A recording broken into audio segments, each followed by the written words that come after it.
Maxine, come here, honey. Now, Maxine, I'm looking at Maxine and I see Bandit. I see Bandit exactly. Here you go, honey. It all started with Bandit. There you go, little ones, little ones. Back in 2010, we were in a shooting war in Afghanistan. I won't get into politics of it all.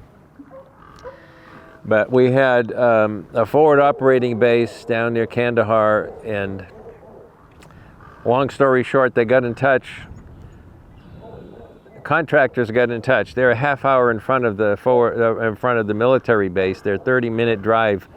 The Army's behind them, and they're out there, and they're flying balloons to do surveillance over the villages. And we call them company men. So they got in touch. They had this dog named Bandit, 6 months old, that they had taken her in as a puppy, and they hid her, and they kept giving her their rations.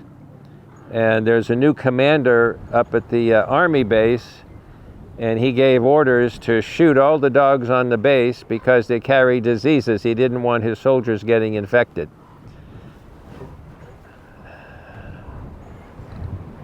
Yeah, that's a commander.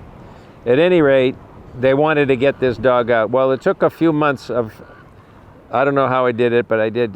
Midnight here was 12 o'clock noon there, and we kept in touch by email, dozens of emails a day.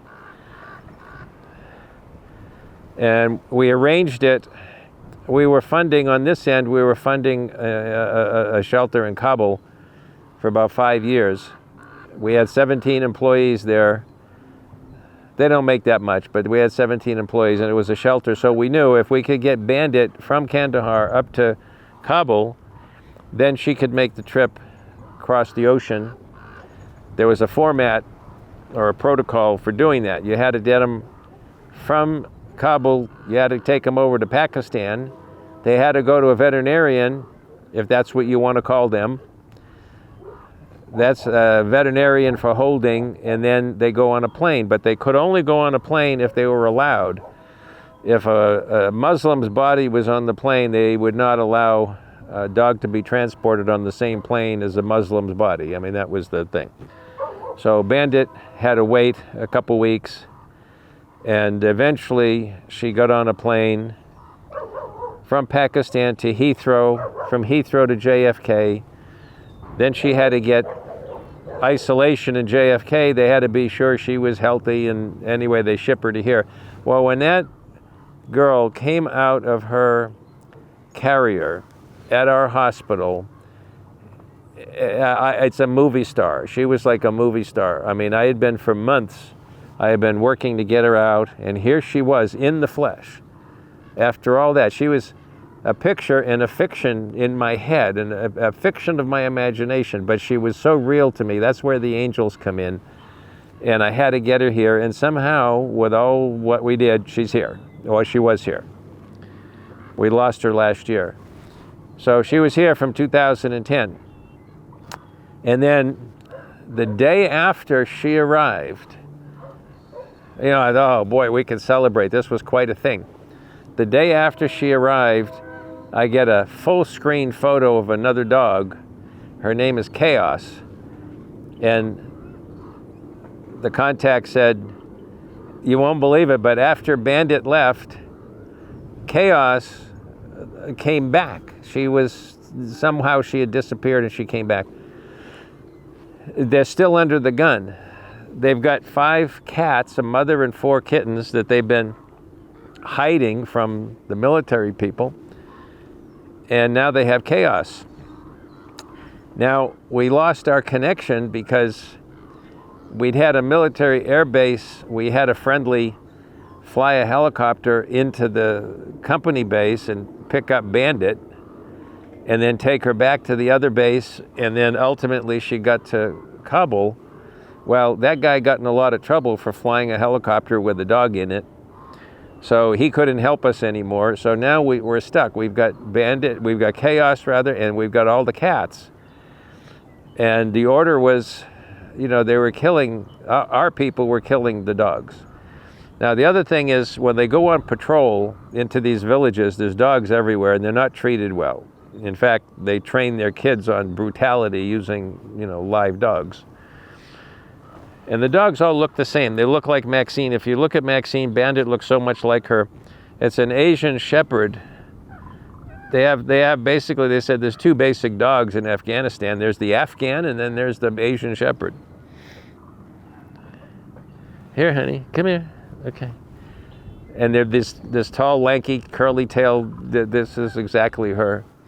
Anyway, so chaos, and the cats were stuck, and we tried all avenues. And then in the middle of all this, a CIA situation happened where they made a movie about it. Somebody set off a bomb and killed half a dozen or so CIA operatives. Well, now everybody got shut down from coming on the bases, so they could not have foreign nationals on U.S. bases anymore, even to fix the plumbing. They couldn't have them on the bases. And so now we're stuck. How do we get these dogs from a hot fire zone? How do we get them all across the country, up to the north, to Kabul? I mean, that's like, oh, by the way, it's all on me. And at some point even they said, you know, my contact said, they went to the doctor. They have a military doctor who's a friendly to them, and asked him, and he said yes, he could come up with the stuff to put them down. He was going to euthanize them for the guys. He said, we have no choice, they're going to be shot. The commander's having them shoot the dogs, and they'll shoot the cats. We don't want them to be shot, so he'll euthanize them.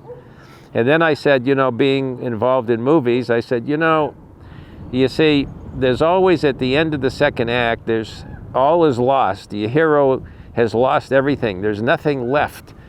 He's up against it. And this is how you find out who he really is. You put pressure on him, and at the end of the second act, he's got nobody left. He's all alone. And who is he really? And you're going to find out in a few minutes. So I says, we're at that point in the movie. All is lost. All. Trust me on this. Hang in there. The next few days, something will drop in, a surprise. Something will happen, and then the movie will change, and then all of a sudden, and they said, okay. Well, that was my idea, and sure as hell, something happened, and it had to do with a local, and it had to do with a truck, and they had them build crates, and they had the cats and chaos smuggled out of the base, the forward operating base, and go to Kabul. Now, it took 3 days to go to Kabul normally. On the 5th day, we were nervous. What is going on? The guy finally showed up. And there's a lot of war between Kandahar and Kabul. There's a lot of Taliban. There's a lot of people getting killed. They check their cell phones. If they have an American number on their cell phone, they shoot the guy right there for being a collaborator or a spy. So it was a dangerous mission. We paid money.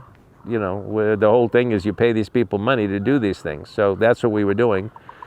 And the one thing is they got to Kabul, and we make them, you can't trust anybody, of course, so we had them send pictures of the dog and the cats. So they sent a picture, and I sent them to the operating base, and they said, oh yeah, that's, you know, and I knew that was chaos. But of the cats, they said, that's not our cat. There's a cat missing. So we figured out what took 2 extra days was the guy somehow managed to lose one of our cats, and he went to a village until he found a cat who he thought looked like our cat. And so he put that cat in its place. And at any rate, when we got the cats here, we named that cat Lucky, obviously. And we just lost the last of the cats about a month ago after 14 years. And they were anywhere from 8 or 9 months old to the mother who was about 2 years old at the time.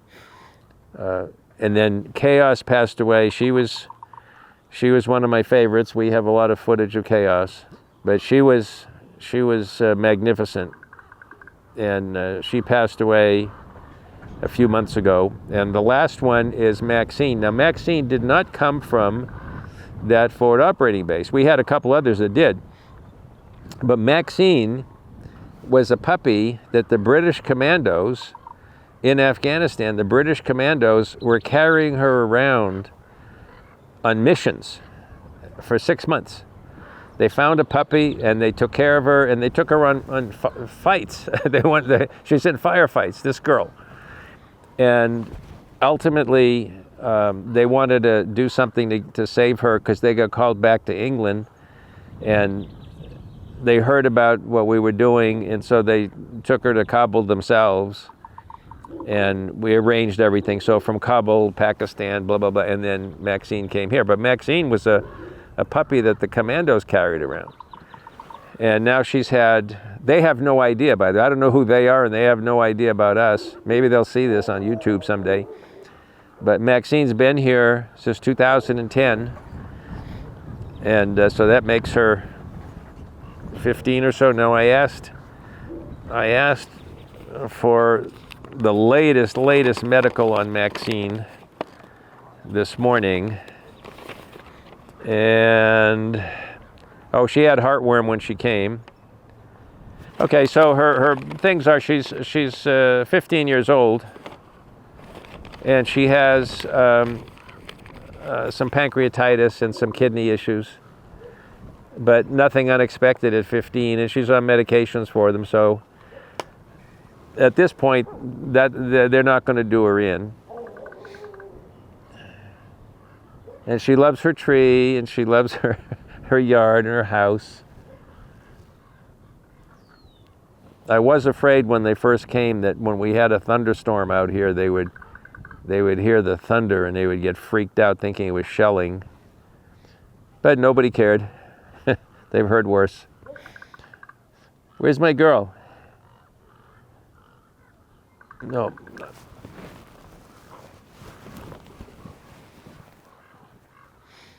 Oh, she's going to take a nap. I'll slip out while she's napping. Too much excitement. Her too.